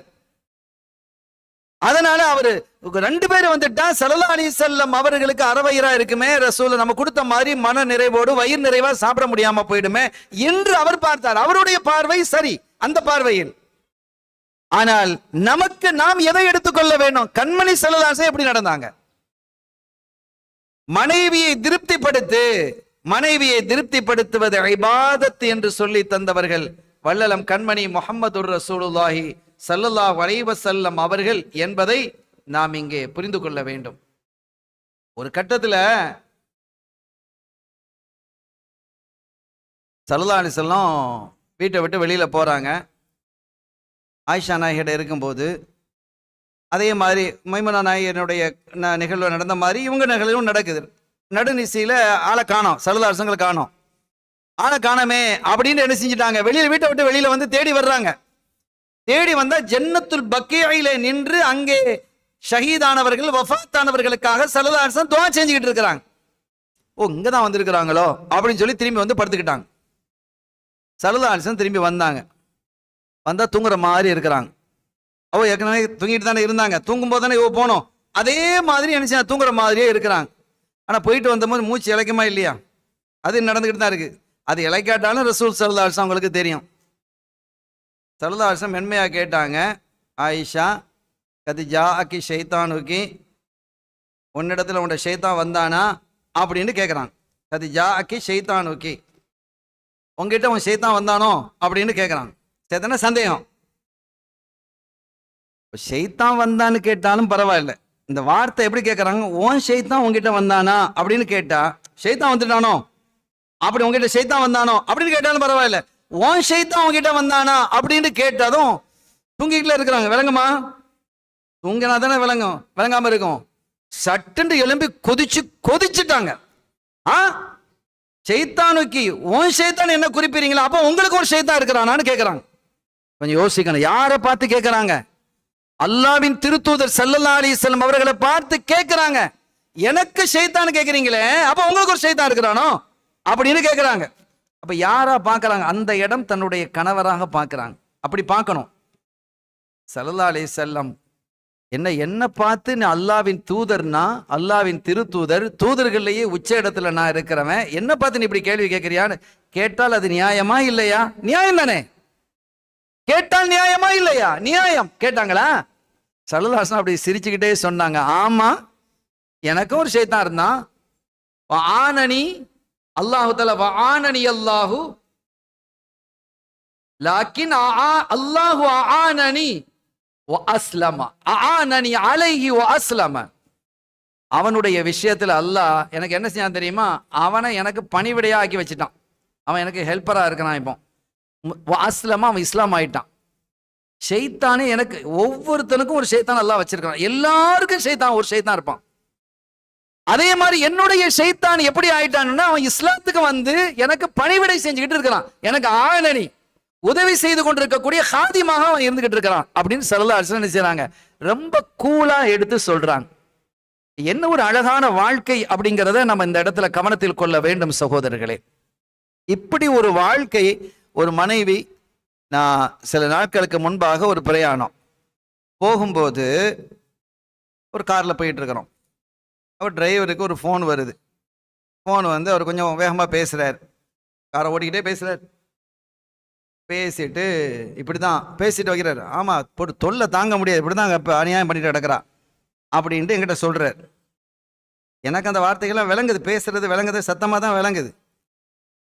அப்போ நான் சொன்னேன், யார் அப்படின்னு கேட்டேன். என் பொஞ்சாதி தான். என்ன சொல்கிறா அப்படின்னு கேட்டேன். நம்ம பிள்ளை தான், முஸ்லீம் பிள்ளை தான். என்ன சொல்கிறா அப்படின்னு கேட்கும்போது, பாருங்களேன், நான் இப்போ சவாரிக்கு வந்துக்கிட்டு இருக்கிறேன், உங்ககிட்ட சவாரிக்கு நான் வந்துட்டு இருக்கிறேன். நான் உங்களெலாம் சொல்லலை, நான் வெளியூர் போகிறேன் அப்படின்னு காலையில் சொன்னேன்.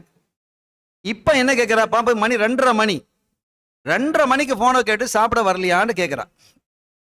எப்போ கேட்டு இருக்கணும்? அவர் அதிலே சொல்கிறார், நீ எப்போ கேட்குறா? நீ என்கிட்ட ஒரு 1:30 மணிக்கு கேட்டிருந்தா பரவாயில்ல, 2:30 மணிக்கு என்ன சாப்பிட வரலையான்னு கேட்குறியே, நீலாம் என்ன ஒரு மனுஷியான்னு கேட்குறாரு அதில். அப்போ நான் சொன்னேன், தம்பி பிரயாணம் போகிறேன்னு சொன்னீங்க, எங்கே போகணுன்னு சொன்னீங்களா? இல்லை. எவ்வளோ தூரம் போகிறேன்னு சொன்னீங்களா? இல்லை. அப்போ எப்படியாவது கொஞ்சம் தூரம் போயிருப்பாங்க, அந்த ஒரு 2 மணிக்கு 2:30 மணிக்கு திரும்பி வந்துருவாங்கன்னு அந்த பெண்ணை எதிர்பார்த்துருக்கலாம் இல்லை? ஆமாம், எதிர்பார்த்துருக்கலாம். அந்த நீங்கள் வளமையாக எத்தனை மணிக்கு சாப்பிட போவீங்கன்னா 1:30, 1:45, 2 மணிக்குள்ளே நான் போயிடுவேன். நீங்கள் ஏன் போகவில்லை? சவாரியில் இருக்கிறேன். அப்போ யார் சொல்லணும்? சொல்ல வேண்டியது யார்? அவங்க கேட்கணுங்கிறது இல்ல, சொல்ல வேண்டியது நீங்க தான் அட்டெண்டன்ஸ் கொடுக்கல. ஒரு மாணவன் லேட்டா வர்றா இருந்தா ஏன் லேட்டா வர்றா அவன் தான் சொல்லணும். நீங்க போய் டீச்சரை குறை சொல்லிட்டு இருக்கிறீங்க, அது தப்பு. இது சரியா இப்படி இல்லை, இது மார்க்கம் இல்லை தம்பி. நான் மென்மையா விட்டு சொன்னேன், இப்ப கொஞ்சம் சத்தமா பேசுறேன்.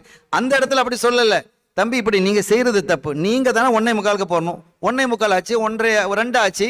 சரி கொஞ்சம் பிரயாணம் போறேன்னு சொன்னாங்களே, சவாரி போறேன்னு சொன்னாங்களே, கொஞ்சம் டிலே ஆகும் போல இருக்குன்னு பார்த்தாங்க. 2:30 வரைக்கும் வரலன்னொடனே அவங்களே ஃபோன் போட்டு கேட்குறாங்களே, இது எக்ஸ்ட்ரா. ஆனால் அதுக்கு முன்னாலேயே நீங்கள் 2 மணி வளமையான டைம் நீங்கள் வரலங்கும் போது, நான் வரலம்மா நீ சாப்பிட்ரு, நான் லேட் ஆகும்னு சொல்ல வேண்டியது உங்க கடமை. இதை நீங்க ஆணாதிக்கம், இதுக்கு பேர் தான் ஆணாதிக்கம். இதை ஒருபோது நீங்க செய்யாதீங்க. ஆனால் ஒரு மனைவி என்ன செய்யணும், தன்னை கேட்கறதுங்கிறது ஒரு நல்ல விஷயம் தான். ஆனா அவ கேட்கறதுல நியாயம் இருக்குது இல்லையா? சரி போறவர் கொஞ்சம் தாமதமா வருவார் போல இருக்குது, 2:30 ஆகி வரலையேன்னு அந்த பொண்ணு சாப்பிடாம இருக்கிறாவே. சரி அவங்க வர சவாரி போய்க்கிறாங்க, கொஞ்சம் லேட்டா வருவாங்க, நம்ம சாப்பிடணும். அப்புறம் சாப்பிட்டாவா? அதுவும் இல்லையே, அவன் சாப்பிடாத உட்காந்துட்டு இருக்கிறா. அப்படி சொன்னப்பறம் அந்த புள்ள விளங்குறார், தம்பி அப்படி செய்யாதீங்க, இது வாழ்க்கைக்கு அழகான வாழ்க்கை அல்ல. ரசூல் ஸல்லல்லாஹு அலைஹி வஸல்லம் இப்படி நமக்கு காட்டி தரல, நீங்க தான் அதை சொல்லி இருக்கணும் என்று சொன்னதும் அவர் புரிந்து கொண்டார்.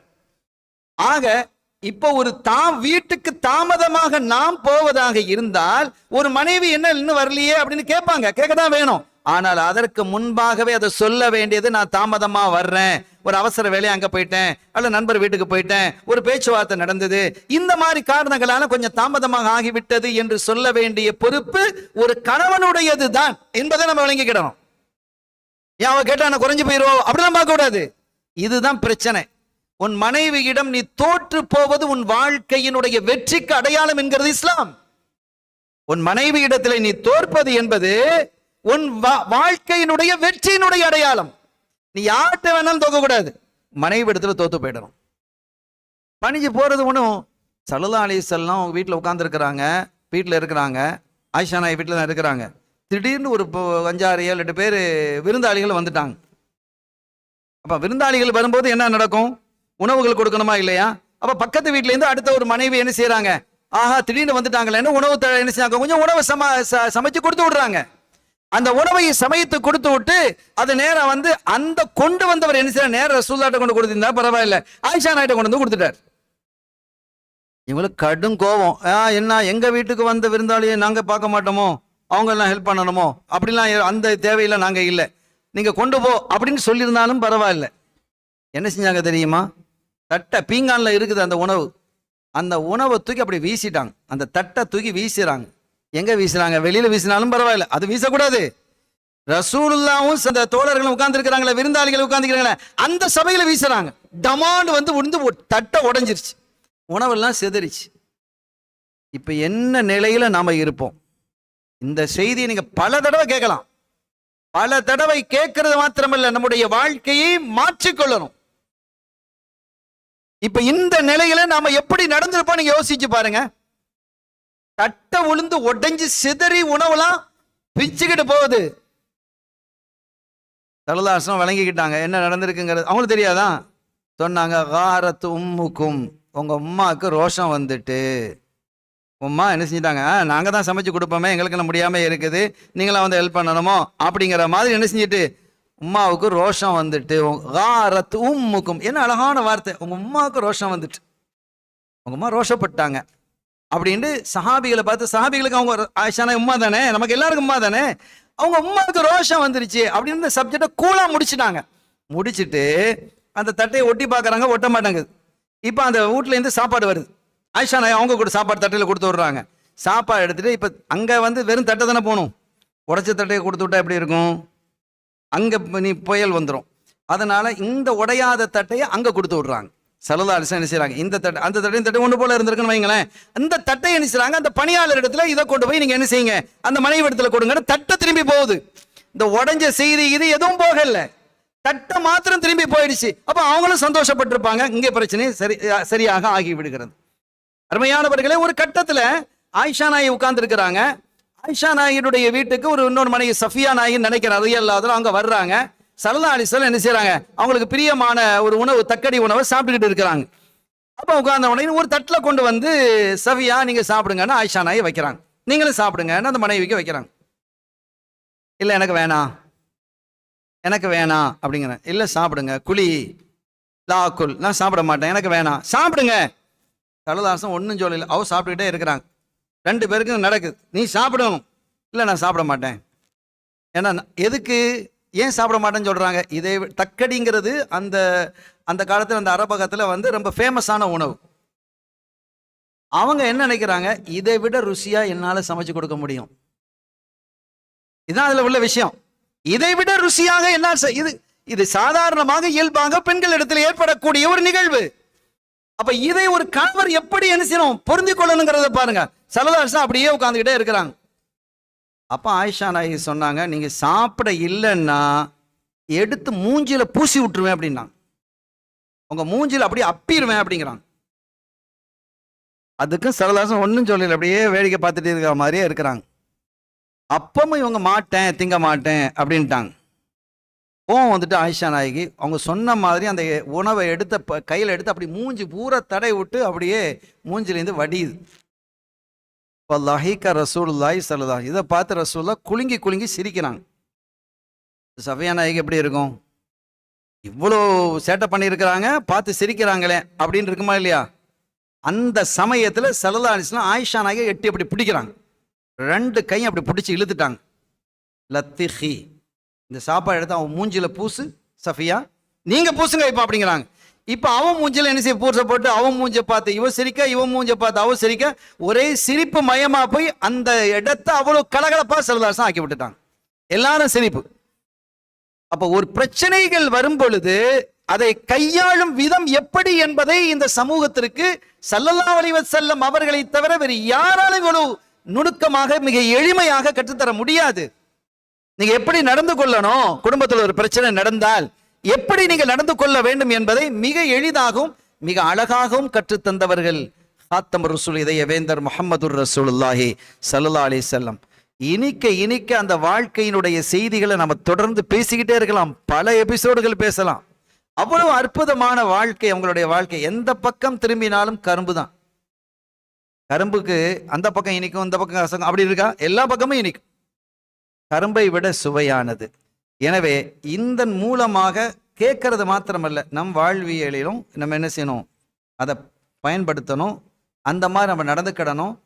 வீட்டுக்கு வந்ததும் ஸல்லல்லாஹு அலைஹி வஸல்லம் என்ன செய்வாங்க அப்படின்னு கேட்குறாங்க சஹாபிகள். ஆயிஷா நாயிட்ட கேட்குறாங்க, ரசூலுல்லாஹ் வீட்டுக்குள்ளே வந்துட்டா முதல்ல என்ன செய்வாங்க அப்படிங்க. இஸ்தாக்க பிரஷ் பண்ணுவாங்கங்கிறாங்க, மிஸ்வாக்கு செய்வாங்க, பல் துலக்குவாங்க. வீட்டுக்குள்ள முதல்ல போன உடனே முதல்ல வாயை கொப்பளிக்கணும், பல்லு துலக்கணும் லேசா. சும்மா ஒரு அதுக்கு பேசலாம் வச்சு அப்படிங்கிறதுல சும்மா லேசா ஒரு பல்ல துலக்கிறது சுன்னத். வீட்டுக்குள்ள நீங்க ஃபர்ஸ்ட் வெளியில போயிட்டு வர்றீங்களா, என்ன இல்லாம தின்றுப்பீங்க அல்லது நிறைய. ஸல்லல்லாஹு அலைஹி வஸல்லம் வாய் எப்போதுமே மணக்கக்கூடிய வாய், வஹையை மொழியக்கூடிய வாய். வஹையை மொழியக்கூடிய வாய் அல்லவா அது. அதுக்கு பிரஷ் பண்ணணுமா? நமக்கு கற்று தர்றாங்க. அப்ப நாம எதெல்லாமோ பேசிட்டு வந்திருப்போம், அவதூறான வார்த்தைகளை பேசியிருப்போம், தப்பான வார்த்தைகளை பேசியிருப்போம், கீபத்துகளை பேசியிருப்போம், புறம் பேசியிருப்போம். எனவே இதையெல்லாம் கவனத்திலே கொண்டு நாம் உள்ள வந்ததும் முதல்ல என்ன செய்யணும், வாயை.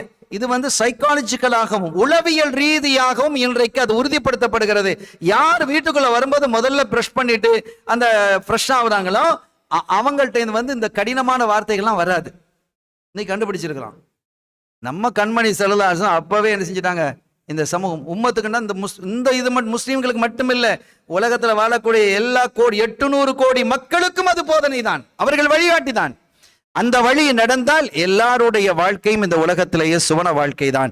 எனவே அத்தகைய சுவன வாழ்க்கை வாழ்வதற்கான தௌஃபீக் அல்லாஹ் எனக்கும் உங்களுக்கும் நம்மை சார்ந்தவர்களுக்கும் தந்தருள் பாலிப்பானாக. இந்த மஜ்லிஸை கபூல் செய்வானாக. பிஹக்கி ஹபீபிஹி ஸல்லல்லாஹு அலைஹி வஸல்லம். எல்லாம் வல்ல அல்லாஹ்வின் அருளையும் ஸல்லல்லாஹு அலைஹி வஸல்லம் ஷஃபாத்தையும் பெறுவோமாக. வஆஹிரு தஅவானா அல்ஹம்துலில்லாஹி ரப்பில் ஆலமீன். வஸ்ஸலாமு அலைக்கும் வரஹ்மத்துல்லாஹி வபரகாத்துஹு. அல்ஹம்துலில்லாஹி ரப்பில் ஆலமீன். அல்லாஹும்ம ஸல்லி அலா ஸய்யிதினா வ நபியினா மௌலானா முஹம்மதின் வ பாரிக் வ ஸல்லிம் அலைஹி. اللهم اغفر لنا ذنوبنا وخطايانا كلها يا رب العالمين. اللهم إنا نسألك العفو والعافية والمعافاة الدائمة في الدين والدنيا والآخرة إنك على كل شيء قدير. اللهم تقبل هذا المجلس برحمتك يا أرحم الراحمين.